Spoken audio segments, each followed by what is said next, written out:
Hello, everyone, and welcome to this episode of FinServ Tech Oracles. I'm Jerry Murphy here with my oracular colleague, Jonathan Johnson, for us sharing our thoughts on technology for financial services firms.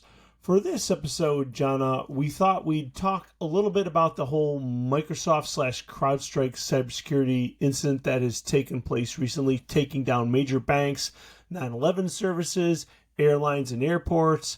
And maybe also talk a little bit about the AT&T wireless breach. So let's start with a quick review of this recent Microsoft CrowdStrike breach. Jonna, what actually happened here? Well, as I think most of the world now knows, CrowdStrike was actually doing a security update. It was uploading a file that went fine to Linux and Mac machines, but somehow sent every Windows machine into a blue screen of death. It turns out that the workaround, essentially it was a death spiral, so the workaround had to be that you actually had to restart it in safe mode and relaunch it. Although in a couple of cases we learned that simply trying over and over again to relaunch the Windows machine would eventually get it to come up properly. So again, this was a cybersecurity update file that was uploaded to Windows machines and caused them all everywhere to go into a blue screen of death. What's interesting here is how much it exposes the monoculture that many organizations have when it comes to Windows. I mean, I was actually in LAX, as were you, Jerry, when this was all going down. Yeah. And here we are, sitting waiting for our flights. And I remember the flight clerks going, "Please be patient with us. We are trying to do the best we possibly can with our Macs, but we only have a few of them," which is actually quite interesting because that tells you how dominant Microsoft is behind the scenes for back office. I think a number of people said, why didn't CrowdStrike test this upload? My contention, when the dust settles, we'll find this out.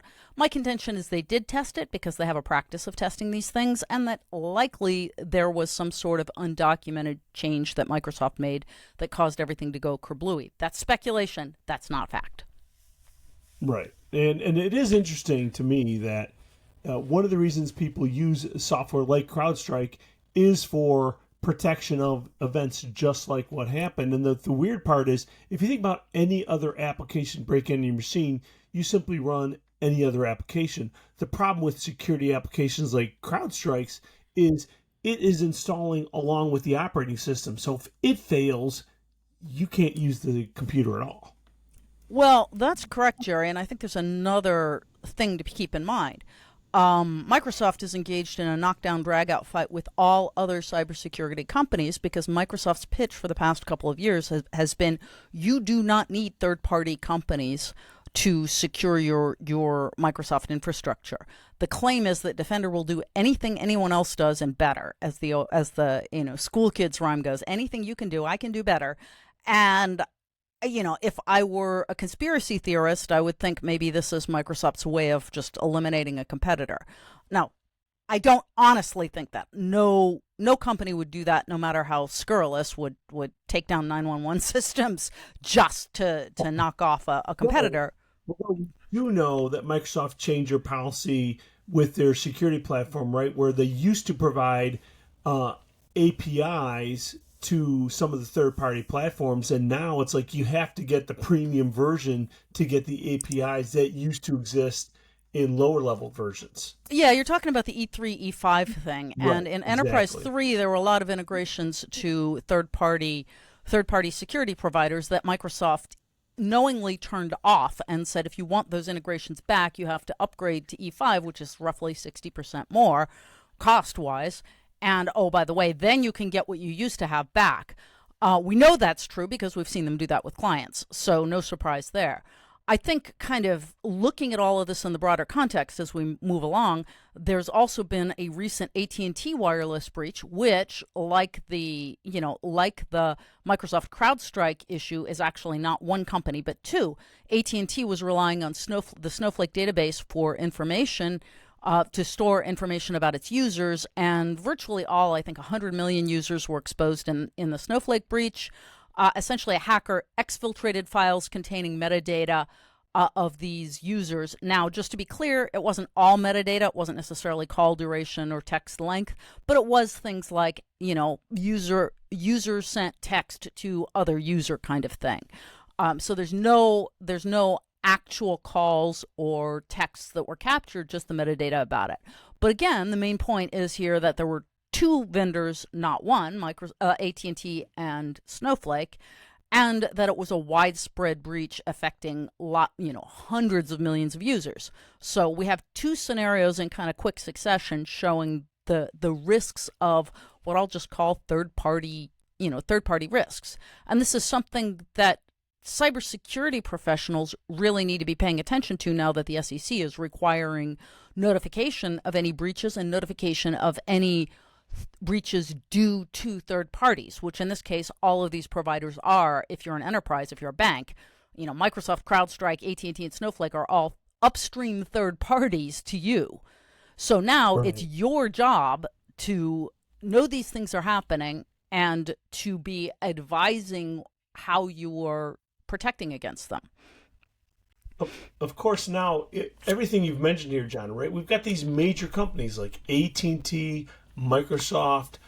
You could argue that CrowdStrike has been pretty dominant in the security space. Yep. So what's the real takeaway that we have here on the fact that you've got such dominant, almost monopolistic companies that are having these big security issues? Well, and I've said this before, I know it sounds like heresy, but I think any vendor, any enterprise that is exclusively Microsoft and relying exclusively on Microsoft really wants to rethink that stance. And I'm not saying rip out every single Windows machine and throw them in the junk heap tomorrow, but it is not a bad idea to start planning at least a contingency plan that allows you to walk away from Microsoft versus doubling down on Microsoft. And again, the same thing with AT&T or any other provider, although it's interesting to note that since all the major telecommunications providers were using Snowflake, there's nobody you could have gone to that would have been better. And I think that's the other thing, is you should start building out these third-party risk maps so you can highlight this. So you can say, oh, hey, everybody relies on vendor X. What do we do? What's our contingency plan if vendor X gets hacked? Because in this case, vendor X was Microsoft and Snowflake. Right. So what I hear you say, John, if I can kind of recap this, right? One is we should have really no exclusive, our whole life built around Microsoft. Two, or any other major vendor, yeah. Or any major vendor, sure. Two, we should have some type of contingency plan that in the event some major vendor we're depending on is having serious problems, we have an ability to migrate from them, and we think about it. And three is every one of us should have some third-party risk assessment strategy, mitigation strategy for all of our key vendors. Those are all correct, Jerry. The one thing I would add is you need some kind of third-party risk map, because until the breach happened, nobody knew that every single major telco was relying on Snowflake. And it's not going to be easy to build this map, because it means sitting down with your providers and saying, you need to give us a comprehensive list on every non-proprietary piece of software that you use or every non-proprietary service. And then you have to go through those lists and compare and contrast to see if there's, the fact that Snowflake was the database for all the major telcos should have been an alert signal, but you wouldn't have known that unless they told you that. So backing this all the way in, you're going to need to be making major changes in procurement, because instead of just saying, oh, hey, you're an approved vendor, we're happy, you will have to be going through this exercise of building a third-party risk map on a regular basis, even with existing vendors, which starts to reduce the value of having a single vendor that you can just mindlessly sign off on every single time. And the only thing I'd add to that, John, is that when you start to do this recursive analysis of the risk relationship, it's amazing how you will end up coming back to the same vendors. Even if you don't think you're using one of them, you may be using them because one of your vendors is using a vendor that then uses this person. So exactly, like it would be very hard to find a vendor that's not using Microsoft. Like even if you've gotten rid of Microsoft, your providers are all probably using Microsoft. So yeah. Exactly. Well, that's a lot to think about, and that's it for us for this week until 9 o'clock. Same time next week, right before the markets open on Tuesday. We hope to see you next week, and thanks a lot for your time.